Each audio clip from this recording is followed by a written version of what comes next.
Hello everyone. So this is a little bit of a departure from my usual videos.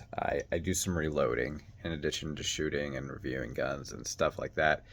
And I have a little problem. So if you reload like me, you probably have one of these press, and this is a Hornady AP press, uh, which means auto progressive. And the problem I'm actually having, so I've taken the shell plate off of here so you can see it, is when this primer arm, so essentially the primer arm comes back. Yeah, I can't even move it. It's gonna be hard to do this one-handed.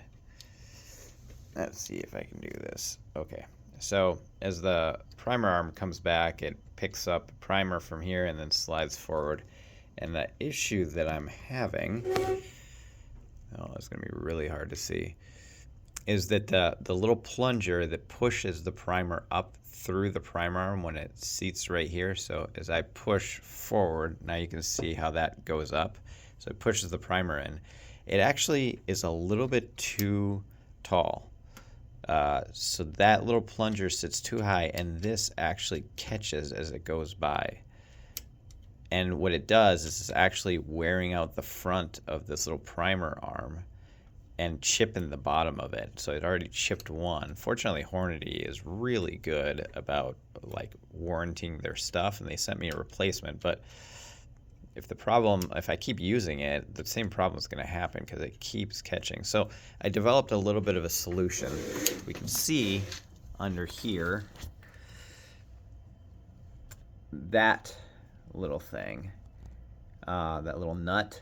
So that is the plunger, and what it is there's the plunger and it's seated inside of that nut. Come on, focus. There. And it's got a little spring, so the spring pushes it down so it settles, and it's supposed to settle to the point where it's flush and that primer arm goes across.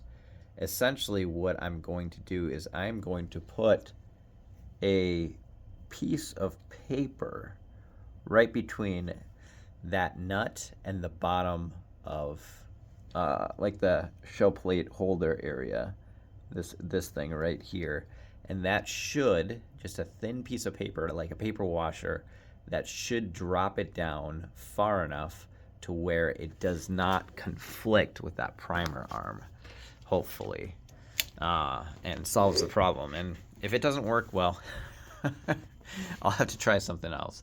I would like to avoid grinding the thing down because that's probably the worst solution. And it can only be it has to be very, very slim. So I'm going to give it a shot and see how it goes. But that is what I've come up with. If anybody has a better idea outside of maybe buying a different one, then let me know in the comments. But otherwise, I hope you have a wonderful day, and as always, God bless all of you.